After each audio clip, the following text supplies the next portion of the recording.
राधे राधे आप सभी को। मैं नम्रता आप सभी का हार्दिक स्वागत करती हूँ अपने चैनल पे। तो गोदान हम लोग देख रहे थे। गोदान का ये तीसरा पार्ट है, तीसरा वीडियो है। 2 वीडियोज़ आपको मिल जाएंगी यूट्यूब पे, प्लेलिस्ट में भी देख सकते हैं आप। तो हमने यहाँ तक देखा था कि गाय लेके आता है गोबर और होरी में एक विचित्र विनय का उदय होता है और धनिया में आत्मविश्वास होता है। धनिया लड़ती है कि गाय अंदर आंगन में रहेगी, होरी कहता है कि बाहर रहेगी। इसी पे बहस होती है और धनिया जीत जाती है। अब आगे देखते हैं। मगर तमाशा कैसे रुक सकता था? गाय डोली में तो बैठ के आई न थी। कैसे संभव था कि गांव में इतनी बड़ी बात हो जाए और तमाशा न लगे? जिसने भी सुना सब काम छोड़कर देखने दौड़े। यह मामूली देसी गऊ नहीं है, भोला के घर से 80 रुपए में आई है। होरी 80 रुपए क्या देंगे? 50-60 रुपए में लाए होंगे।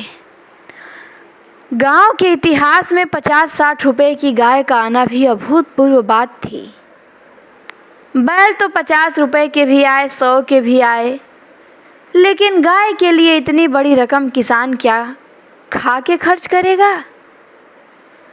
वह तो ग्वालों का ही कलेजा है कि अंजुलियों रुपए गिन आते हैं। वाह, गाय क्या है? साक्षात देवी का रूप। दर्शकों आलोचकों का तांता लगा हुआ था और होरी दौड़ दौड़ को सबको सत्कार कर रहा था। इतना विनम्र, इतना प्रसन्नचित्त वह कभी न था। 70 साल के बूढ़े दाता दिन पंडित लठिया टेकते हुए आए और पोपले मुंह से बोले, कहाँ हो होरी? तनिक हम भी तुम्हारी गाय देख ले, सुना बड़ी सुंदर है। होरी ने दौड़ के पालागन किया और मन में अभिमानमय उल्लास का आनंद उठाता हुआ बड़े सम्मान से पंडित जी को आंगन में ले गया। महाराज ने गऊ को अपनी पुरानी अनुभवी आंखों से देखा। सींग देखे, थन देखा, पुट्ठा देखा और घनी सफ़ेद भौहों के नीचे छिपी हुई आंखों में जवानी की उमंग भर के बोले, कोई दोष नहीं है बेटा, बाल भौरी सब ठीक। भगवान चाहेंगे तो तुम्हारे भाग खुल जाएंगे। ऐसे अच्छे लक्षण हैं कि वाह, बस रातिब ना कम होने पाए। एक एक बाछा 100-100 का होगा। होरी ने आनंद के सागर में डुबकियां खाते हुए कहा, सब आपका आशीर्वाद है दादा। दाता दिन ने सुरती की पीक थूकते हुए कहा, मेरा आशीर्वाद नहीं है बेटा, भगवान की दया है। यह सब प्रभु की दया है। अच्छा बताओ, रुपए नगद दिए? होरी ने बेब पर की उड़ाई। अपने महाजन के सामने भी अपनी समृद्धि प्रदर्शन का ऐसा अवसर पाकर वह कैसे छोड़े। टके की नई टोपी सिर पे रख के जब हम अकड़ने लगते हैं, जरा देर के लिए भी सवारी पे बैठ के जब हम आकाश में उड़ने लगते हैं, तो इतनी बड़ी विभूति पाकर क्यों ना उसका दिमाग आसमान पर चढ़े। बोला कि भोला ऐसा भला मानस नहीं है महाराज, नगद गिनाए पूरे चौकस। अपने महाजन के सामने यह डींग मारकर होरी ने नादानी तो की थी, पर दाता दिन के मुख पे असंतोष का कोई चिन्ह न दिखाई दिया। इस कथन में कितना सत्य है, यह उनकी उन बूढ़ी आंखों से छिपा न रह सका, जिनमें ज्योति की जगह अनुभव छिपा बैठा था। प्रसन्न होके बोले, कोई हरज नहीं बेटा, कोई हरज नहीं, भगवान सब कल्याण करेंगे। 5 सेर दूध है, इसमें बच्चे के लिए छोड़कर। धनिया ने तुरंत टोका, कहा, अरे नहीं महाराज, इतना दूध कहाँ, बुढ़िया तो हो गई है, फिर यहाँ रातिब कहाँ धरा है। दाता दिन ने मर्म भरी आंखों से देख के उसकी सतर्कता को स्वीकार किया, मानो कह रहे हैं कि गृहिणी का यही धर्म है, सीटना मर्दों का कर्म है, उन्हें सीटने दो। फिर रहस्य भरे स्वर में बोले, बाहर न बांधना, इतना कहे देते हैं। दाता दिन कहे कि बाहर मत बांधना गाय को। धनिया ने पति की ओर विजयी आंखों से देखा, मानो कह रही हो, लो अब तो मानोगे ना। दाता दिन से बोली, नहीं महाराज, बाहर क्या बांधेंगे, भगवान दे तो इसी आंगन में 3 गायें और बच सकती है। सारा गांव गाय देखने आया है, नहीं आए तो शोभा और हीरा, जो अपने सगे भाई थे। होरी के हृदय में भाइयों के लिए अब भी कोमल स्थान था। वह दोनों आकर देख लेते और प्रसन्न हो जाते तो उसकी मनोकामना पूरी हो जाती। सांझ हो गई, दोनों पुर लेकर लौट आए। इसी द्वार से निकले पर पूछा कुछ नहीं। होरी ने डरते डरते धनिया से कहा कि न शोभा आया न हीरा, सुना तो होगा। धनिया बोली, तो यहाँ कौन उन्हें बुलाने जाता है। होरी कहता है कि तू तो बात समझती नहीं, लड़ने को तैयार रहती है। भगवान ने जब यह दिन दिखाया है तो हमें सिर झुकाकर चलना चाहिए। आदमी को अपने सगों के मुंह से अपनी भलाई बुराई सुनने की जितनी लालसा होती है, बाहर वाले के मुंह से नहीं। फिर अपने भाई लाख बुरे हों, हैं तो अपने भाई ही। अपने हिस्से बखरे के लिए सभी लड़ते हैं, पर इससे खून थोड़े ही बट जाता है।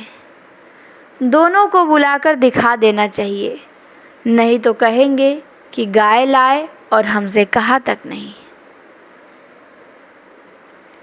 धनिया ने नाक सिकोड़ कर कहा, मैंने तुमसे 100 बार 1000 बार कह दिया कि मेरे मुंह पे भाइयों का बखान न किया करो। उनका नाम सुन के मेरी देह में आग लग जाती है। सारे गांव ने सुना, क्या उन्होंने न सुना होगा। कुछ इतनी दूर भी तो नहीं रहते। सारा गांव देखने आया, उन्हीं के पाँव में मेहंदी लगी हुई थी। मगर आएंगे कैसे। जलन हो रही होगी कि इसके घर गाय आ गई, छाती फट जाती होगी।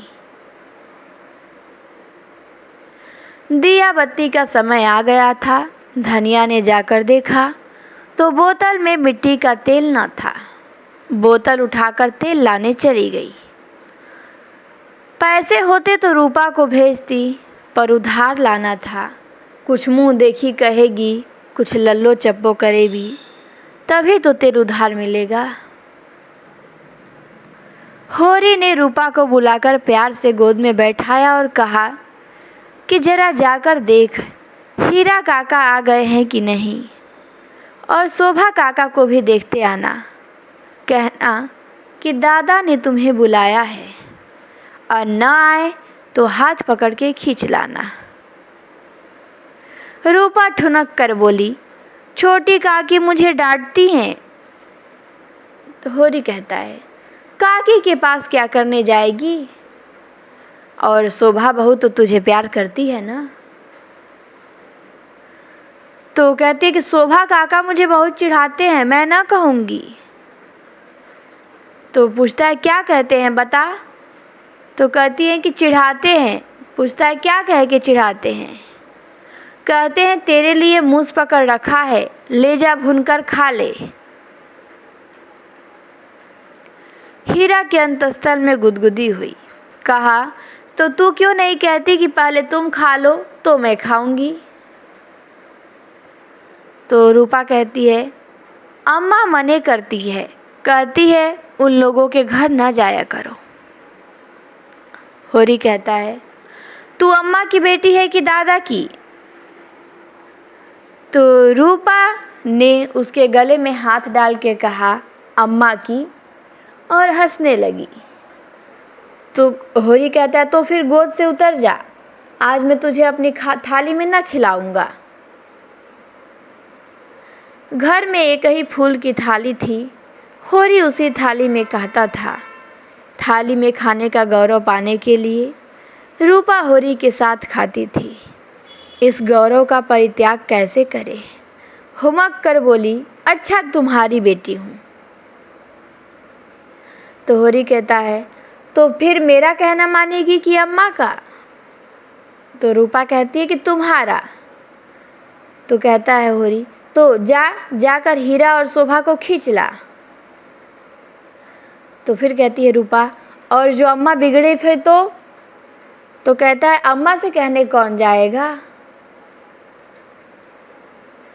रूपा कूदती हुई हीरा के घर चली।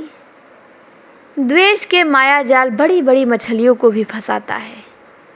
छोटी मछलियाँ या तो उसमें फंसती ही नहीं या तुरंत निकल जाती हैं। उनके लिए यह घातक जाल क्रीड़ा की वस्तु है, भय की नहीं। भाइयों से होरी की बोलचाल बंद थी, पर रूपा दोनों के घरों में आती जाती थी। बच्चों से क्या बैर। लेकिन रूपा घर से निकली ही थी कि धनिया तेल लिए मिल गई। उसने पूछा, सांझ की बेला कहाँ जाती है, चल घर। रूपा माँ को प्रसन्न करने के प्रलोभन को ना रोक सकी।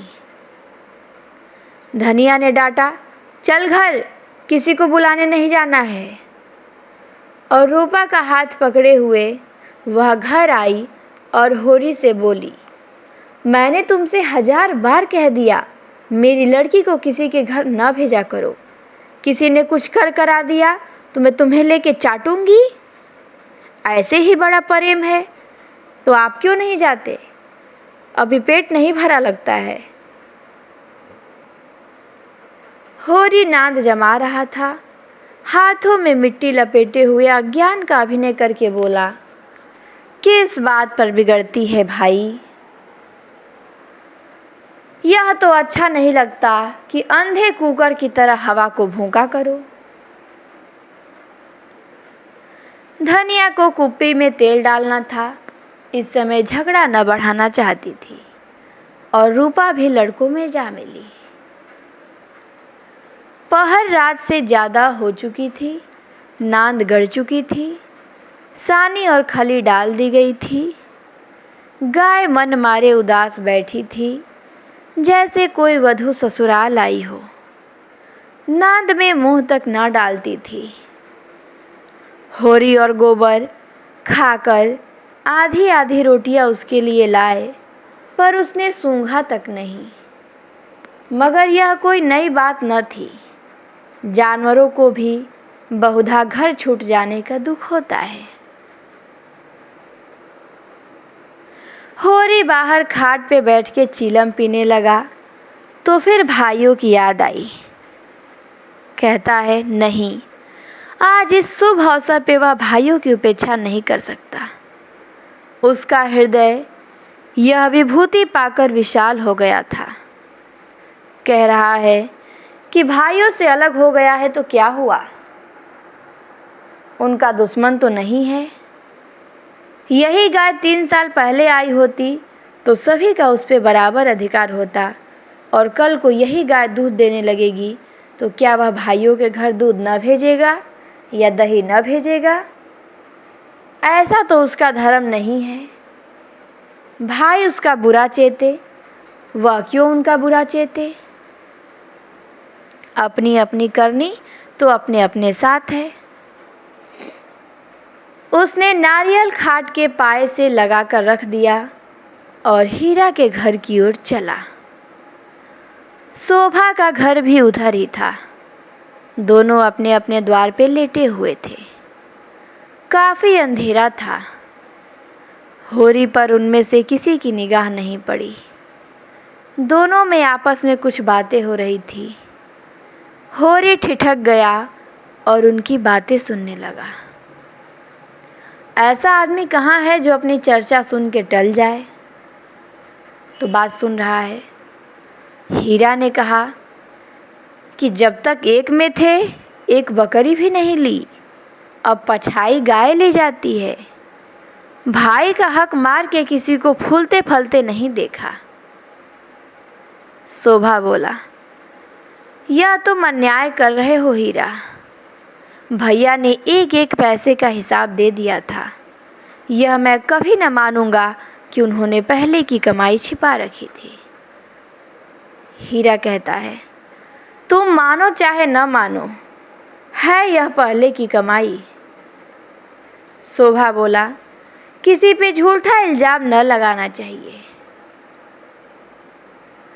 तो हीरा बोला, अच्छा तो यह रुपए कहाँ से आ गए, कहाँ से हुड़ बरस गया?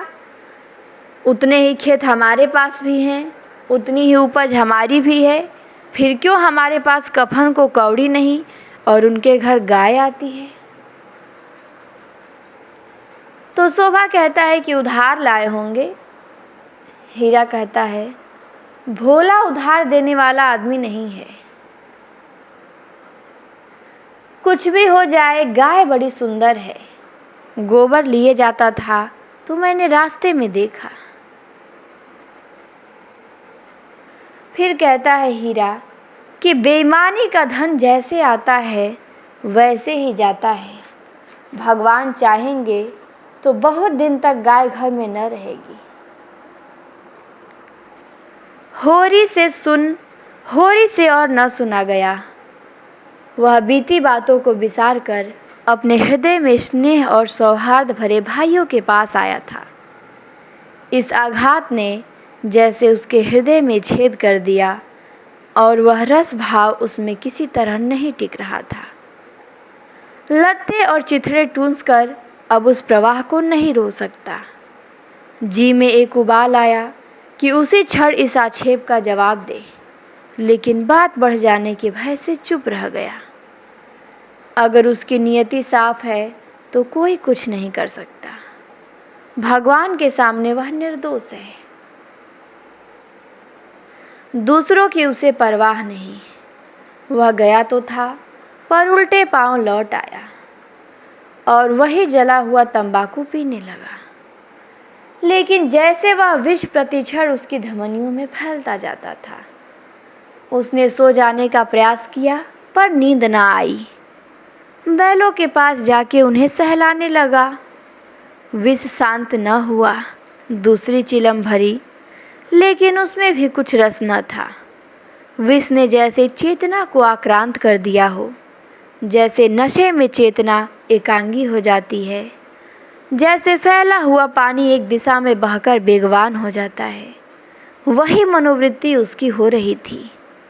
उसी उन्माद की दशा में वह अंदर गया। अभी द्वार खुला हुआ था। आंगन में एक किनारे चटाई पे धनिया लेटी हुई थी। सोना से देह दबवा रही थी और रूपा जो रोज सांझ होते ही सो जाती थी, आज खड़ी होकर गाय का मुंह सहला रही थी। होरी ने जाकर गाय को खूंटे से खोल लिया और द्वार की ओर ले चला। वह इसी वक्त गाय को भोला के घर पहुंचाने का दृढ़ निश्चय कर चुका था। इतना बड़ा कलंक सिर पे लेकर वह अब गाय को घर में नहीं रख सकता किसी तरह। धनिया ने पूछा, कहाँ लिए जाते हो रात को? होरी ने एक पग बढ़ा के कहा, ले जाता हूँ भोला के घर, लौटा दूंगा। धनिया को विस्मय हुआ, उठकर सामने आ गई और बोली, लौटा क्यों दोगे? लौटाने के लिए ही लाए थे। होरी कहता है, हाँ, इसके लौटा देने में ही कुशल है। धनिया कहती है, क्यों, बात क्या है? इतने अरमान से लाए हो, अब लौटाने जा रहे हो? क्या भोला रुपए मांगते हैं? होरी कहता है, नहीं, भोला यहाँ कब आया? फिर पूछती है, तो फिर क्या बात हुई? होरी कहता है, क्या करोगी पूछ के? धनिया ने लपक कर पगहिया उसके हाथ से छीन ली। उसकी चपल बुद्धि ने जैसे उड़ती हुई चिड़िया पकड़ ली। बोले कि तुम्हें भाइयों का डर हो तो जाकर उनके पैरों पर गिरो। मैं किसी से नहीं डरती। अगर हमारी बढ़ती देख के किसी की छाती फटती है तो फट जाए, मुझे परवाह नहीं है।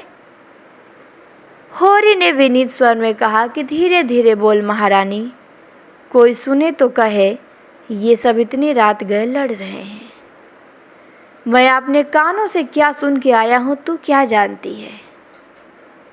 यहाँ चर्चा हो रही है कि मैंने अलग होते समय रुपए दबा लिए थे और भाइयों को धोखा दिया था, वही रुपए अब निकल रहे हैं। तो धनिया कहती है हीरा कहता होगा। होरी कहता है कि सारा गांव कह रहा है, हीरा को क्यों बदनाम करूं। धनिया कहती है सारा गांव नहीं कह रहा है, अकेला हीरा कह रहा है। मैं अभी जाकर पूछती हूँ ना कि तुम्हारे बाप कितने रुपए छोड़ के मरे थे। दाढ़ी जारों के पीछे हम बर्बाद हो गए, सारी जिंदगी मिट्टी में मिला दी, पाल पोस कर संडा किया और अब हम बेईमान हैं। मैं कह देती हूँ अगर गाय घर के बाहर निकली तो अनर्थ हो जाएगा। रख लिए हमने रुपए, दबा लिए, बीज खेत दबा लिए। डंके की चोट पे कहती हूँ मैंने हंडे भर असरफिया छिपा ली। हीरा और शोभा और संसार को जो करना हो कर ले, क्यों न रुपए रख ले। 2-2 संडों का ब्याह नहीं किया, गौना नहीं किया। होरी सिटपिटा गया। धनिया ने उसके हाथ से पगहिया छीन ली और गाय को खूंटे से बांधकर द्वार की ओर चली। होरी ने उसे पकड़ना चाहा पर वह बाहर जा चुकी थी। वहीं सिर थाम के बैठ गया। बाहर उसे पकड़ने की चेष्टा करके वह कोई नाटक नहीं दिखाना चाहता था। धनिया के क्रोध को वह खूब जानता था। बिगड़ती है तो चंडी हो जाती है, मारो काटो सुनेगी नहीं। लेकिन हीरा भी तो एक गुस्सेवर ही है, कहीं हाथ चला दे तो परलय हो जाए। नहीं, हीरा इतना मूर्ख नहीं है। मैंने कहाँ से कहाँ यहाँ आग लगा दी। उससे अपने आप पे ही क्रोध आने लगा। कह रहा था कि बात मन में रख लेता तो क्यों यह टंटा खड़ा होता। सहसा धनिया का कर्कश स्वर कान में आया और हीरा की गरज भी सुन पड़ी। फिर पुन्नी की पैनी पीक भी कानों में चुभी। सहसा उसे गोबर की याद आई। बाहर लपक कर देखा, बाहर लपक के उसकी खाट देखा तो गोबर वहाँ न था। गजब हो गया, गोबर भी वहाँ पहुँच गया। अब कुशल नहीं, उसका नया खून है, न जाने क्या कर बैठे। लेकिन होरी वहाँ कैसे जाए। हीरा कहेगा कि आप तो बोलते नहीं, जाकर इस डाइन को लड़ने के लिए भेज दिया। कोलाहल प्रतिक्षण प्रचंड होता जाता था। सारे गांव में जाग पड़ गई। मालूम होता था कहीं आग लग गई है और लोग खाट से उठ उठ बुझाने दौड़े जा रहे हैं। इतनी देर तक तो वह जब्द किए बैठे रहा, फिर न रहा गया। धनिया पर क्रोध आया कि वह चढ़ के लड़ने क्यों गई। अपने घर में आदमी न जाने किसको क्या कहता है। जब तक कोई बात मुंह पर न कहे, यही समझना चाहिए कि उसने कुछ नहीं कहा। तो ये भी कथन बहुत इम्पॉर्टेंट है। ये प्रेमचंद का पूछा भी जाता है। ये कथन किसका है? तो प्रेमचंद के गोदान उपन्यास से है। होरी ने कहा है कि जब तक कोई मुंह पर बात न कहे, यही समझना चाहिए कि उसने कुछ नहीं कहा। ये सब विचार तो प्रेमचंद के ही हैं, भले अलग अलग पात्रों से कहलवा रहे हैं। तो ये बहुत अच्छा कथन है, आपको ध्यान देना है कि जब तक कोई मुंह पर बात न कहे, यही समझना चाहिए कि उसने न कहा। होरी की कृषक प्रकृति झगड़े से भागती थी। 4 बातें सुनकर गम खा जाना, इससे कहीं अच्छा है कि आपस में तंजा हो। कहीं मारपीट हो जाए, थाना पुलिस हो, बंधे बंधे फिरो, सबकी चिरौरी करो, अदालत की धूल फांको, खेती बाड़ी जहन्नुम में मिल जाए। उसका हीरा पर तो कोई बस न था, मगर धनिया को तो वह जबरदस्ती खींच के ला सकता था। बहुत होगा, गालियाँ देगी, 1-2 दिन रूठी रहेगी, थाना पुलिस की तो नौबत ना आएगी। जाकर हीरा के द्वार पे सबसे दूर द्वार की आड़ में खड़ा हो गया। एक सेनापति की भांति मैदान में आने के पहले परिस्थिति को अच्छी तरह समझ लेना चाहता था। अगर अपनी जीत हो रही है तो बोलने की कोई ज़रूरत नहीं, हार हो रही है तो तुरंत कूद पड़ेगा। देखा तो वहाँ 50 आदमी जमा हो गए। पंडित दाता दीन, लाला पटेश्वरी, दोनों ठाकुर जो गांव के कर्ता धर्ता थे, सभी पहुँचे हुए हैं। धनिया का पल्ला हल्का हो रहा था। उसकी उग्रता जनमत को उसके विरुद्ध किए देती थी। वह रणनीति में कुशल न थी। क्रोध में ऐसी जली कटी सुना रही थी कि लोगों की सहानुभूति उससे दूर होती जाती थी। वह गरज रही थी, तू हमें देखकर क्यों जलता है? हमें देखकर क्यों तेरी छाती फटती है? पाल पोस कर जवान कर दिया, यह उसका इनाम है। हमने न पाला होता तो आज कहीं भीख मांगते होते, रूख की छां भी न मिलती।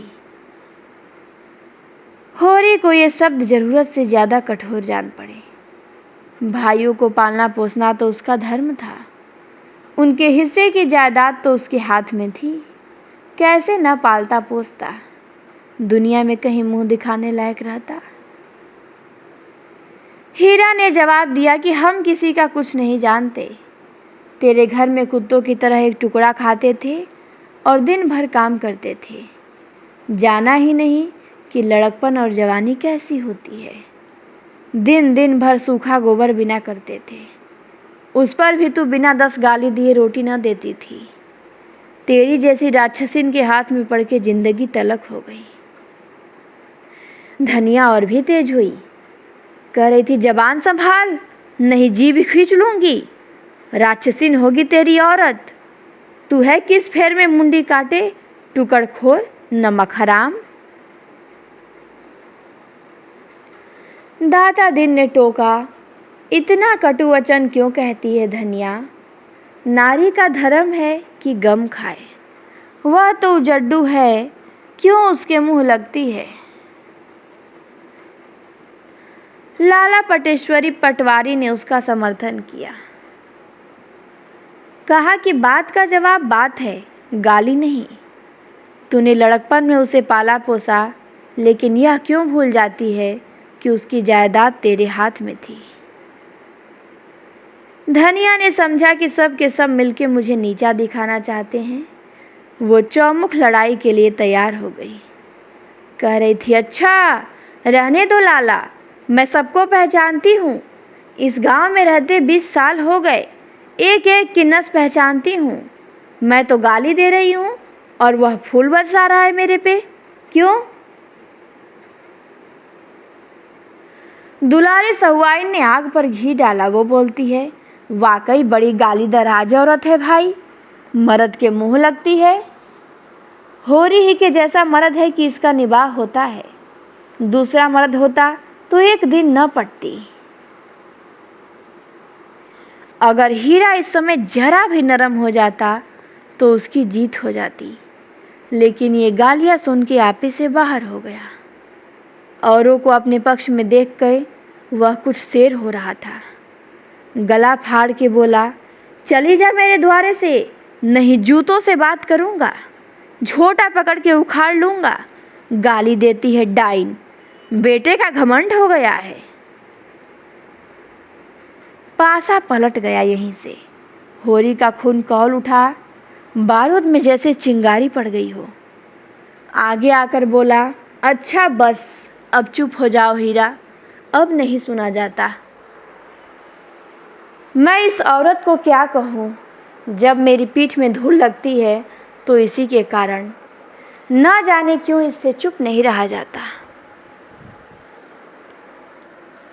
चारों ओर से हीरा पे बौछार पड़ने लगी। दाता दिन ने निर्लज्ज कहा, पटेश्वरी ने गुंडा बनाया, झिंगुरी सिंह ने शैतान की उपाधि दी, दुलारी सहुआइन ने कपूत कहा, एक उदंड शब्द ने धनिया का पल्ला हल्का कर दिया था और दूसरे उग्र शब्द ने हीरा को गच्चे में डाल दिया और उस पे होरी के संयत वाक्य ने रही सही कसर भी पूरी कर दी। हीरा संभल गया, सारा गांव उसके विरुद्ध हो गया। अब चुप रहने में ही उसकी कुशल है। क्रोध के नशे में भी इतना होश उसे बाकी था। धनिया का कलेजा दूना हो गया। होरी से बोली, सुन लो कान खोल के, भाइयों के लिए मरते रहते हो। ये भाई हैं, ऐसा भाई का मुंह न देखे, यह मुझे जूतों से मारेगा। खिला पिला। होरी ने फिर डांटा, कहा, फिर क्यों बकबक करने लगी तू? घर क्यों नहीं जाती? धनिया जमीन पे बैठ गई और आर्त स्वर में बोली कि अब तो इसके जूते खा जाऊंगी। जरा इसकी मर्दूमी देख लूं। कहाँ है गोबर? अब किस दिन काम आएगा? तू देख रहा है बेटा, तेरी माँ को जूते मारे जा रहे हैं। यूं विलाप करके उसने अपने क्रोध को भी क्रियाशील बना डाला। आग को फूंक फूंक कर उसमें ज्वाला पैदा कर रही थी।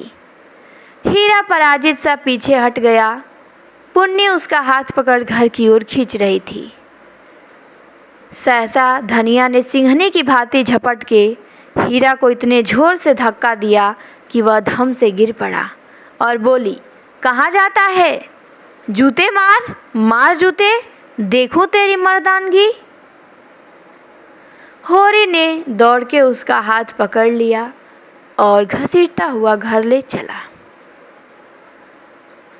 यहाँ चौथा भाग समाप्त होता है। अब आता है 5वां पार्ट। यहाँ पे अब है कि उधर गोबर जो है खाना खा के अहिराने में पहुँच गया, जहाँ भोला के जो पूरा था वहाँ पे। आज झुनिया से उसकी बहुत सी बातें हुई थी। जब वह गाय लेकर चला था तो झुनिया आधे रास्ते तक उसके साथ आई थी। गोबर अकेला कैसे गाय को ले जाता? अपरिचित व्यक्ति के साथ जाने से उसे आपत्ति होना स्वाभाविक था। कुछ दूर चलने के बाद झुनिया ने गोबर को मर्म भरी आंखों से देखा। कहा, अब तुम काहे को यहाँ कभी आओगे? एक दिन पहले तक गोबर कुमार था। गांव में जितनी युवतियाँ थी वह या तो उसकी बहनें थी या भाभियाँ थी। बहनों से तो कोई छेड़छाड़ हो ही क्या सकती थी। भाभियाँ अलबत्ता कभी कभी उसे ठिठोला किया करती थी, लेकिन वह केवल सरल विनोद होता था। उनकी दृष्टि में अभी उसके यौवन में केवल फूल लगे थे। जब तक फल न लग जाए उस पर ढेले फेंकना व्यर्थ की बात है। और किसी और से प्रोत्साहन न पाकर उसका कौमार्य उसके गले से चिपटा हुआ था। झुनिया का वंचित मन, जिसे भाभियों के व्यंग और हास विलास ने और भी लोलुप बना दिया था, उसके कौमार्य ही पे ललचा उठा। और उस कुमार में भी पत्ता खड़कते ही किसी सोए हुए शिकारी जानवर की तरह यौवन जाग उठा। गोबर ने आवरणहीन रसिकता के साथ कहा कि अगर भिक्षु को भीख मिलने की आशा हो तो वह दिन भर रात भर दाता के द्वार पे खड़ा रहे। झुनिया ने कटाक्ष करते हुए कहा, तो यह कहो तुम भी मतलब के यार हो। गोबर की धमनियों का रक्त प्रबल हो उठा। बोला, भूखा आदमी अगर हाथ फैलाए तो उसे क्षमा कर देना चाहिए। झुनिया और गहरे पानी में उतरी। बोली, भिक्षुक जब 10 द्वारे न जाए उसका पेट कैसे भरेगा? ये भी कथन इम्पॉर्टेंट है। कौन कहता है? तो ये झुनिया कहती है। ये भी शायद टेस्ट में आया हुआ था। कि भिक्षुक जब तक 10 द्वारे न जाए उसका पेट कैसे भरेगा। मैं ऐसे भिक्षुकों को मुंह नहीं लगाती, ऐसे तो गली गली मिलते हैं। फिर भिक्षुक देता क्या है? आशीष। आशीषों से तो किसी का पेट नहीं भरता। मंद बुद्धि गोबर झुनिया का आशय न समझा। झुनिया छोटी सी थी, तभी से ग्राहकों के घर दूध लेके जाया करती थी। ससुराल में भी उसे ग्राहकों के घर दूध पहुंचाना पड़ता था। आजकल भी दही बेचने का भार उसी पर था। उसे तरह तरह के मनुष्यों से सामना पड़ चुका था। 2-4 रुपए उसके हाथ लग जाते थे, घड़ी भर के लिए मनोरंजन भी हो जाता था। मगर यह आनंद जैसे मंगनी की चीज हो, उनमें टिकाव न था, समर्पण न था, अधिकार न था।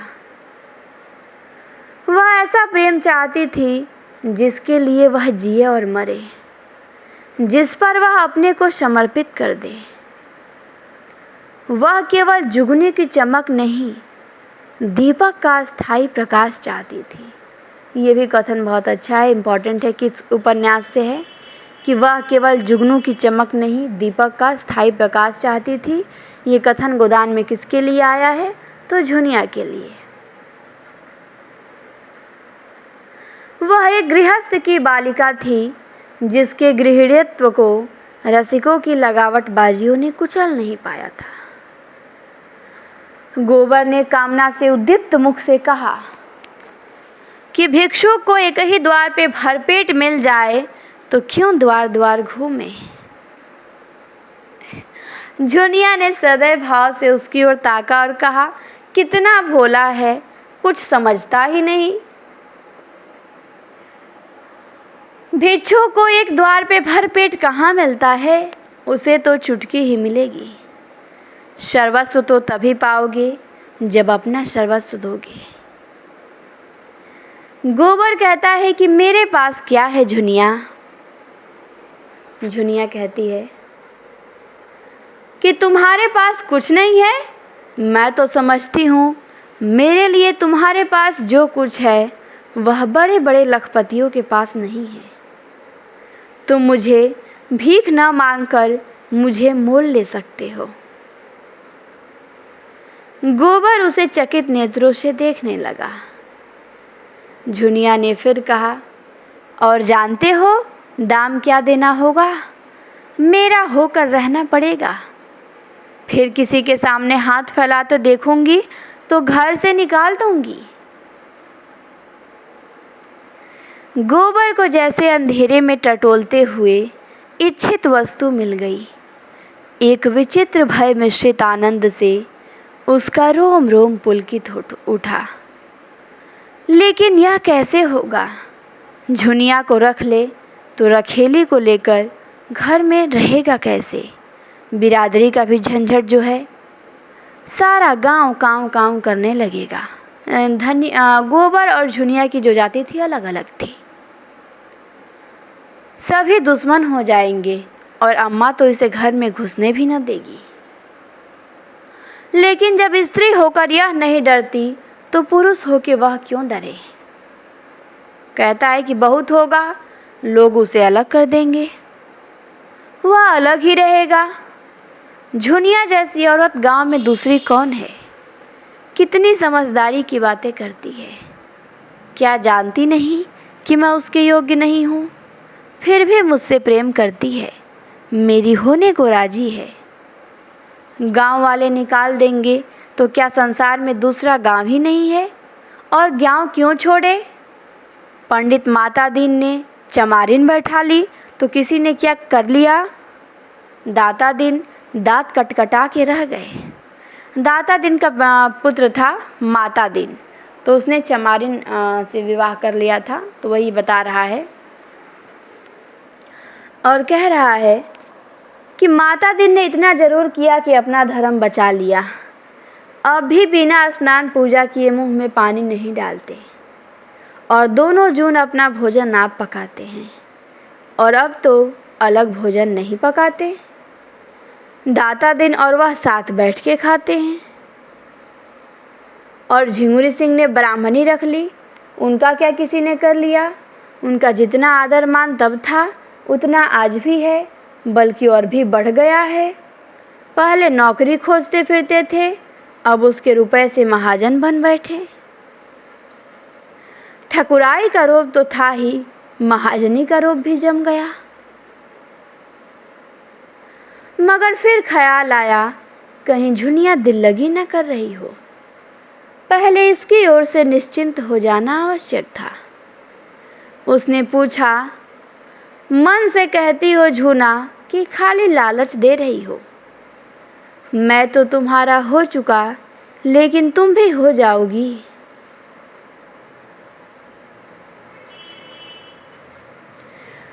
तो झुनिया कहती है कि तुम मेरे हो चुके, कैसे जानूं?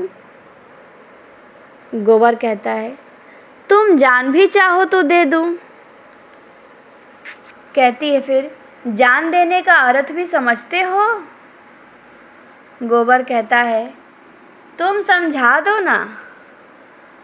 कहती है, जान देने का अर्थ है साथ रह के निभा करना। एक बार हाथ पकड़ के उम्र भर निभाह करते जाना, चाहे दुनिया कुछ कहे, चाहे माँ बाप भाई बंद घर द्वार सब कुछ छोड़ना पड़े। मुंह से जान देने वाली बातें मैं बहुत देख चुकी। भौरों की भांति फूल का रस लेके लोग उड़ जाते हैं, तुम भी वैसे ही न उड़ जाओगे?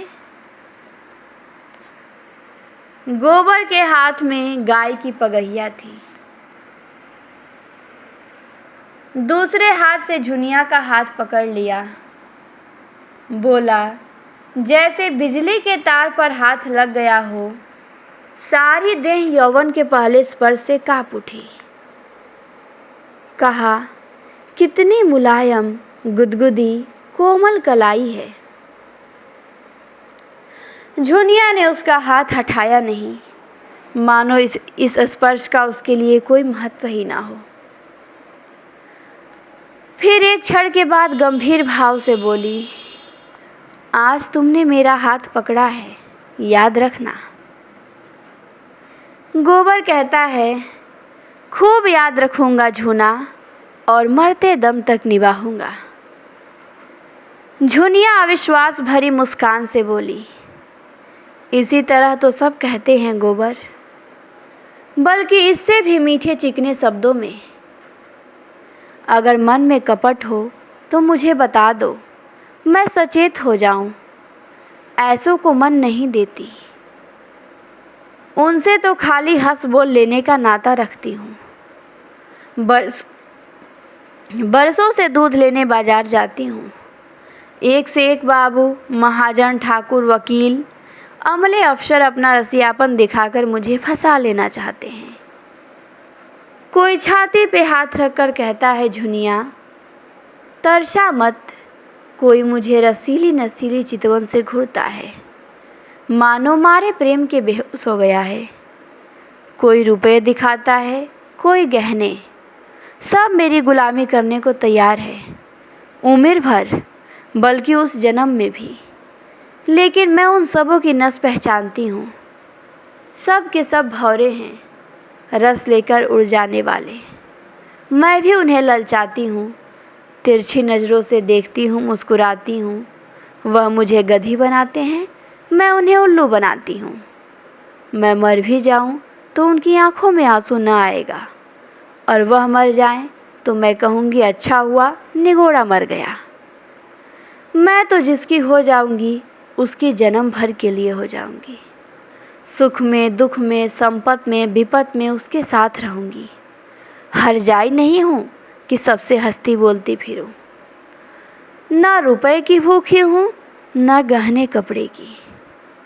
बस भले आदमी का संग चाहती हूँ, जो मुझे अपना समझे और जिसे मैं अपना समझूं। एक पंडित जी बहुत तिलक मुद्रा लगाते हैं, आधा सेर दूध लेते हैं। एक दिन उनकी घरवाली कहीं न्योते में गई थी, मुझे क्या मालूम, और दिनों की तरह दूध लेके भीतर चली गई। वहाँ पुकारती हूँ, बहू जी बहू जी, कोई बोलता ही नहीं। इतने में देखती हूँ तो पंडित जी बाहर के किवाड़ बंद किए चले आ रहे हैं। मैं समझ गई इनकी नीयत खराब है। मैंने डांट कर पूछा, तुमने किवाड़ क्यों बंद कर लिए? क्या बहू जी कहीं गई हैं? घर में सन्नाटा क्यों है? उसने कहा, वह एक नेवते में गई है और मेरी ओर 2 पग और बढ़ाया। मैंने कहा, तुम्हें दूध लेना हो तो लो, नहीं तो मैं जाती हूँ। तो वो बोला कि आज तो तुम यहाँ से न जा पाओगी झूनी रानी, रोज रोज कलेजे पे छुरी चला के भाग जाती हो, आज मेरे हाथ से न बचोगी। तुमसे सच कहती हूँ गोबर, मेरे रोए खड़े हो गए थे। गोबर आवेश में बोला, मैं बच्चा को देख पाऊँ तो खोद के जमीन में गाड़ दूँ, खून चूस लूँ उसका, तुम मुझे दिखा तो दो। धनिया कहती है, सुनो तो, ऐसों का मुंह तोड़ने के लिए मैं ही काफ़ी हूँ। मेरी छाती धक धक करने लगी कि यह कुछ बदनामी कर बैठे तो क्या करूँगी, कोई चिल्लाना भी तो न सुनेगा। लेकिन मन में यह निश्चय कर लिया था कि मेरी देह छुई तो दूध की भरी हांडी उसके मुंह पे पटक दूंगी। बला से 4-5 सेर दूध जाएगा, बच्चा को याद तो हो जाएगी। कलेजा मजबूत करके मैं बोली, इस फेर में न रहना पंडित जी, मैं अहीर की लड़की हूँ, मूछ का एक एक बाल नुचवा लूँगी। यही लिखा है तुम्हारे पोथी पत्रे में कि दूसरों की बहू बेटी को अपने घर में बंद करके बेइज्जत करो, इसीलिए तिलक मुद्रा का जाल बिछाए बैठे हो। फिर लगा हाथ जोड़ने, पैरों पड़ने। कहा कि एक प्रेमी का मन रख दोगी तो तुम्हारा क्या बिगड़ जाएगा झूना रानी, कभी कभी गरीबों पे दया करो, नहीं भगवान पूछेंगे कि मैंने तुम्हें इतना रूप धन दिया था, तुमने उससे एक ब्राह्मण का उपकार भी नहीं किया। तो क्या जवाब दोगी? बोलो, मैं विप्र हूँ, रुपए पैसे का दान तो रोज ही पाता हूँ, आज रूप का दान दे दो। तो झुनिया कहती है कि मैंने यूं ही उसका मन परखने को कह दिया कि मैं 50 रुपए लूँगी। सच कहती हूँ गोबर, तुरंत कोठरी में गया और 10-10 के 5 नोट निकालकर मेरे हाथों में देने लगा। और जब मैंने नोट द्वार पे गिरा दिए और द्वार की ओर चली तो उसने मेरा हाथ पकड़ लिया। मैं तो पहले से ही तैयार थी, हांडी उसके मुंह पर दे मारी, सिर से पांव तक सरोबार हो गया, चोट भी खूब लगी। सिर पकड़ के बैठ गया और लगा हाय हाय करने। मैंने देखा अब यह कुछ नहीं कर सकता, तो पीठ में 2 लातें और जमा दी और किवाड़ खोल के भाग गई। गोबर ठट्ठा मार के बोला, बहुत अच्छा किया तुमने, दूध से नहा गया होगा, तिलक मुद्रा भी धुल गई होगी, मुझे भी क्यों ना उखाड़ ली। कह रही है, दूसरे दिन मैं फिर उसके घर गई, उसकी घर वाली आ गई थी, अपनी बैठक में सर में पट्टी बांधे पड़ा था। मैंने कहा, कहो तो कल तुम्हारी करतूत खोल दूं पंडित। लगा हाथ जोड़ने। मैंने कहा, अच्छा थूक कर चाटो तो छोड़ दूं। सिर जमीन पे रगड़ के कहने लगा, अब मेरी इज्जत तुम्हारे हाथ है झूना, यही समझ लो कि पंडिताइन मुझे जीता न छोड़ेगी। और मुझे भी उस पर दया आ गई। गोबर को उसकी दया बुरी लगी। उसने कहा कि यह तुमने क्या किया, उसकी औरत को जाके कह क्यों नहीं दिया, जूतों से पीटती। ऐसे पाखंडियों पर दया न करनी चाहिए। तुम मुझे कल उसकी सूरत दिखा दो, फिर देखना कैसी मरम्मत करता हूँ। झुनिया ने गोबर के अर्ध विकसित यौवन को देख के कहा कि तुम उसे न पाओगे, खासा देव है, मुफ्त का माल उड़ाता है कि नहीं। अब गोबर अपने यौवन का तिरस्कार कैसे सहता। डींग मार के बोला, मोटे होने से क्या होता है, यह फौलाद की हड्डियां है। 300 डंड रोज मारता हूँ, दूध घी नहीं मिलता, नहीं अब तक सीना यूं निकल आया होता। यह कहकर उसने छाती फैलाकर दिखाई। झुनिया ने आश्वस्त आंखों से देखा, कहा, अच्छा कभी दिखा दूंगी, लेकिन वहां तो सभी एक से हैं। तुम किस किस की मरम्मत करोगे। ना जाने मर्दों की क्या आदत है कि जहाँ कोई जवान सुंदर औरत देखी बस लगे घूरने, छाती पीटने। और यह जो बड़े बड़े आदमी कहलाते हैं, ये तो नीरे लंपट होते हैं। फिर मैं भी तो कोई सुंदरी नहीं हूँ। गोबर ने आपत्ति की, तुम्हें देखकर तो यही जी चाहता है कि कलेजे में बिठा ले। झुनिया ने उसकी पीठ में हल्का सा घूंसा जमाया और कहा, लगे औरों की तरह तुम भी चापलूसी करने। मैं जो कुछ हूँ वह मैं जानती हूँ, मगर इन लोगों को तो जवान मिल जाए घड़ी भर मन बहलाने को, और क्या चाहिए। गुण तो आदमी उसमें देखता है जिसके साथ जन्म भर निवाह करना हो। सुनती भी हूँ और देखती भी हूँ। आजकल बड़े घरों की विचित्र लीला है। जिस मोहल्ले में मेरी ससुराल है ना, उसी में गपडू नाम के कश्मीरी रहते थे। किस नाम के? गपडू नाम के कश्मीरी। बड़े भारे आदमी थे। उनके यहाँ 5 सेर दूध लगता था। उनकी 3 लड़कियाँ थी, कोई 20-20, 25 की होंगी, एक से एक सुंदर। तीनों बड़े कॉलेज में पढ़ने जाती थी, एक साइड कॉलेज में पढ़ाती भी थी। 300 का महीना पाती थी। सितार वह सब बजाए, हारमोनिया वह सब बजावे, नाचे वह, गावे वह, लेकिन ब्याह कोई न करती थी। राम जाने वह किसी मर्द को पसंद नहीं करती थी, मर्द उन्हीं को पसंद नहीं करता था। एक बार मैंने बड़ी बीबी से पूछा तो हंस कर बोली कि हम लोग यह रोग नहीं पालते, मगर भीतर ही भीतर खूब गुलछल्ले उड़ाती थी। जब देखूं 2-4 लौंडे उनको घेरे हुए हैं। जो सबसे बड़ी थी वह तो कोट पतलून पहन के घोड़े पे सवार होके मर्दों के साथ सैर करने जाती थी। सारे शहर में उनकी लीला मशहूर थी। गपड़ू बाबू सिर नीचा किए जैसे मुंह में कालिक सी लगाए रहते थे। लड़कियों को डांटते थे, समझाते थे, पर सब की सब खुल्लम खुल्ला कहती थी, तुमको हमारे बीच में बोलने का कुछ मजाल नहीं है। हम अपने मन का रानी हैं, जो इच्छा होगी वह हम करेगी। बेचारा बाप जवान लड़कियों से क्या बोले। मारने बांधने से रहा, डांटने डपटने से रहा, लेकिन भाई बड़े आदमियों की बात कौन चलाए। वह जो करे सब कुछ ठीक है। उन्हें तो बिरादरी और पंचायत का भी डर नहीं। मेरी समझ में तो यही नहीं आता किसी का रोज रोज मन कैसे बदल जाता है। क्या आदमी गाय बगरी से गया बीता हो गया है। लेकिन किसी को बुरा नहीं कहती भाई, मन को जैसा बनाओ वैसा बनता है।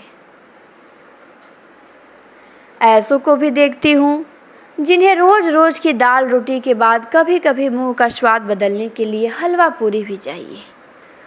और ऐसे को भी देखती हूँ जिन्हें घर की रोटी दाल देख के ज्वर आता है। कुछ बेचारियाँ ऐसी भी हैं जो अपनी रोटी दाल में ही मगन रहती हैं। हलवा पूरी से उन्हें कोई मतलब ही नहीं। मेरी दोनों भावजों को ही देखो। हमारे भाई काने कुबड़े नहीं हैं, 10 जवानों में से एक जवान है, लेकिन भावजों को नहीं भाते।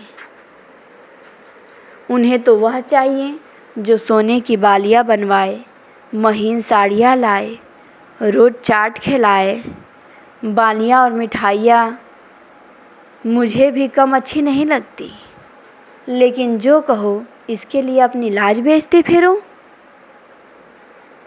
तो भगवान इससे बचाएं। एक के साथ मोटा छोटा खा पहन के उम्र काट देना, बस अपना तो यही राग है। बहुत करके तो मर्द ही औरतों को बिगाड़ते हैं। जब मर्द इधर उधर ताक झाँक करेगा तो औरत भी आँख लड़ाएगी। मर्द दूसरी औरत के पीछे दौड़ेगा तो औरत भी ज़रूर मर्दों के पीछे दौड़ेगी। मर्द का हरजाईपन औरत को भी उतना ही बुरा लगता है जितना औरत का मर्द को। यही समझ लो, मैंने तो अपने आदमी से साफ साफ कह दिया था कि अगर तुम इधर उधर लपके तो मेरी भी जो इच्छा होगी वह करूँगी। यह चाहो कि तुम अपने मन की करो और औरत को मार के डर से अपने काबू में रखो तो यह ना होगा। तुम खुले खजाने करते हो, वह छिप कर करेगी। तुम उसे जलाकर सूखी नहीं रख सकते। गोबर के लिए यह एक नई दुनिया की बातें थी। तन्मय होकर सुन रहा था। कभी कभी तो आप ही उसके पाँव रुक जाते थे, फिर सचेत होकर चलने लगता था। झुनिया ने पहले अपने रूप से मोहित किया था, आज उसने अपने ज्ञान और अनुभव भरी बातों से अपने सतीत्व के बखान से मुग्ध कर लिया। ऐसी रूप गुण ज्ञान की गागरी उसे मिल जाए तो धन्य भाग। फिर क्यों वह पंचायत और बिरादरी से डरे। झुनिया ने देख लिया कि उसका रंग गहरा जम गया तो छाती पे हाथ रख के जीभ दांत से काटती हुई बोली, अरे यह तो तुम्हारा गांव आ गया। तुम भी बड़े मुरहे हो, मुझसे कहा भी नहीं कि लौट जाओ। और यह कहकर वह लौट पड़ी। गोबर ने आग्रह करके कहा कि एक क्षण के लिए मेरे घर क्यों नहीं चलती, अम्मा भी तो देख ले। झुनिया ने लज्जा से आंखें चुरा के कहा, तुम्हारे घर यूँ ना जाऊंगी। मुझे तो यही अचरज होता है कि मैं इतनी दूर कैसे आ गई। अच्छा बताओ अब कब आओगे। रात भर मेरे द्वार पे अच्छी संगत होगी, चले आना, मैं पिछवाड़े मिलूंगी। तो कहता है गोबर, और जो ना मिली तो? कहती है लौट जाना। आना पड़ेगा, नहीं कहे देती हूँ। तो गोबर कहता है कि तुम भी वचन दो कि मिलोगी। तो झुनिया कहती है कि मैं वचन नहीं देती। तो गोबर कहता है तो मैं भी नहीं आता, मेरी बला से। झुनिया अंगूठा दिखा के चल दी। प्रथम मिलन में ही दोनों एक दूसरे पे अपना अपना अधिकार जमा चुके थे। झुनिया जानती थी कि वह आएगा, कैसे न आएगा, और गोबर भी जानता था कि वह मिलेगी, कैसे न मिलेगी। गोबर जब अकेला गाय को हाँकता हुआ चला तो ऐसे लगता था मानो वह स्वर्ग से गिर पड़ा है। जेठ की उदास और गर्म संध्या सेमरी के सड़कों और गलियों में पानी के छिड़काव से शीतल और प्रसन्न हो रही थी।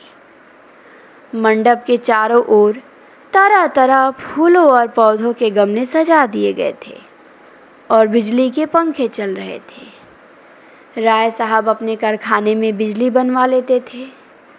उनके सिपाही वर्दियाँ डाटे नीली साफे बांधे जनता पर रौब जमाते फिरते थे।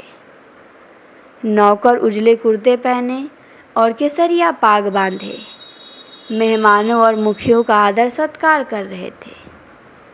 उसी वक्त एक मोटर सिंह द्वार के सामने आकर रुकी और उसमें से 3 महानुभाव उतरे, वह जो खद्दर का कुर्ता और चप्पल पहने हुए हैं। उनका नाम पंडित ओंकार नाथ है। आप दैनिक पत्र बिजली के यशस्वी संपादक हैं। ओंकार नाथ कौन है? दैनिक पत्र बिजली के संपादक हैं, जिन्हें देश चिंता ने घुला डाला है। दूसरे महाशय हैं जो कोट पैंट पहने हैं, वह तो वकील हैं, पर वकालत न चलने के कारण एक बीमा कंपनी की दलाली करते हैं और ताल्लुकदारों के महाजनों और बैंकों से कर्ज दिलाने में वकालत से कहीं ज़्यादा कमाई करते हैं। इनका नाम है श्याम बिहारी तनखा। और तीसरे सज्जन जो रेशमी अचकन और तंग पजामा पहने हुए हैं, मिस्टर बी मेहता, यूनिवर्सिटी में दर्शन शास्त्र के अध्यापक हैं। तो इन तीनों को ध्यान देना है।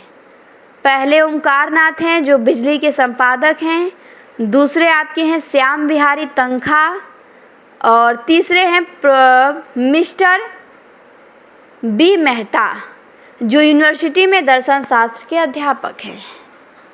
ये तीनों सज्जन राय साहब के सहपाठियों में हैं और शगुन के उत्सव पे निमंत्रित हुए हैं। आज सारे इलाके के असामी आएंगे और शगुन के रुपए भेंट करेंगे। रात को धनुष यज्ञ होगा और मेहमानों की दावत होगी। होरी ने 5 रुपए शगुन दिए हैं और गुलाबी मिर्जई पहने, गुलाबी पगड़ी बांधे, घुटने तक कछनी कांछे, हाथ में एक खुरपी लिए और मुख पर पाउडर लगवाए राजा जनक का माली बन गया है और गुरूर से इतना फूल उठा है माना यह सारा उत्सव उसी के पुरुषार्थ से हो रहा है। राय साहब ने मेहमानों का स्वागत किया। दोहरे बदन के ऊंचे आदमी थे, गठा हुआ शरीर, तेजस्वी चेहरा, ऊंचा माथा, गोरा रंग, जिस पर शरबती रेशमी चादर खूब खिल रही थी। पंडित ओंकार नाथ ने पूछा, अब की कौन सा नाटक खेलने का विचार है? मेरे रस की तो यही वस्तु है। राय साहब ने तीनों सज्जनों को अपनी रावटी के सामने कुर्सियों पे बिठाते हुए कहा, पहले तो धनुष यज्ञ होगा, उसके बाद एक प्रहसन। नाटक कोई अच्छा न मिला, कोई तो इतना लंबा कि शायद 5 घंटों में भी खत्म ना हो, और इतना क्लिष्ट कि शायद यहाँ एक व्यक्ति भी उसका अर्थ ना समझे। आखिर मैंने स्वयं एक प्रहसन लिख डाला जो 2 घंटों में पूरा हो जाएगा। ओंकार नाथ को राय साहब की रचना शक्ति में बहुत संदेह था। उनका ख्याल था कि प्रतिभा तो गरीबी ही में चमकती है दीपक की भांति, जो अंधेरे में ही अपना प्रकाश दिखाता है, उपेक्षा के साथ, जिसे छिपाने की भी उसने चेष्टा नहीं की। पंडित ओंकार नाथ ने मुंह फेर लिया। मिस्टर तनखा इन बेमतलब की बातों में न पड़ना चाहते थे, फिर भी राय साहब को दिखा देना चाहते थे कि इस विषय में कुछ बोलने का अधिकार है। बोले, नाटक कोई भी अच्छा हो सकता है अगर उसके अभिनेता अच्छे हों। अच्छे से अच्छा नाटक बुरे अभिनेताओं के हाथ में पड़ के बुरा हो सकता है। जब तक स्टेज पे शिक्षित अभिनेत्रियां नहीं आती, हमारी नाट्य कला का उद्धार नहीं हो सकता। अब के तो आपने कैंसिल में प्रश्नों की धूम मचा दी। मैं तो दावे के साथ कह सकता हूँ कि किसी मेंबर का रिकॉर्ड इतना शानदार नहीं है। दर्शन के अध्यापक मिस्टर मेहता इस प्रशंसा को सहन न कर सकते थे। विरोध तो करना चाहते थे, पर सिद्धांत की आड़ में। उन्होंने हाल ही में एक पुस्तक कई साल के परिश्रम से लिखी थी, जिसकी जितनी धूम होनी चाहिए थी उसकी शतांश भी नहीं हुई थी। इससे वो बहुत दुखी थे। बोले, भाई, मैं प्रश्नों का कायल नहीं। मैं चाहता हूँ हमारा जीवन हमारे सिद्धांतों के अनुकूल हो। आप कृषकों के शुभेच्छु हैं, उन्हें तरह तरह की रियायत देना चाहते हैं, जमींदारों के अधिकार छीन लेना चाहते हैं, बल्कि आप समाज का सांप कहते हैं। फिर भी जमींदार वैसे ही जमींदार जैसे हजारों और जमींदार हैं। अगर आपकी धारणा है कि कृषकों के साथ रियायत होनी चाहिए, तो पहले आप खुद शुरू कीजिए। काश्तकारों को बगैर नजराने के लिए पट्टे लिख दे, बेगार बंद कर दे, इजाफा लगाने को तिलांजलि दे दे। चरावर ज़मीन पर छोड़ दे। मुझे उन लोगों से ज़रा भी हमदर्दी नहीं है जो बातें तो करते हैं कम्युनिस्टों की सी, मगर जीवन है रईसों का। उतना ही विलास में, उतना ही स्वार्थ से भरा। ये बिल्कुल सही कर रहे हैं मिस्टर मेहता कि राय साहब बातें तो बड़ी बड़ी करते हैं कि कृषकों को छूट देनी चाहिए, ये करना चाहिए, वो करना चाहिए, पर करते कुछ नहीं। आप खुद करके दिखाइए, सब करेंगे पर आप खुद नहीं कर रहे हैं, बस बातें कर रहे हैं बड़ी बड़ी। चलिए फिर अब आगे आता है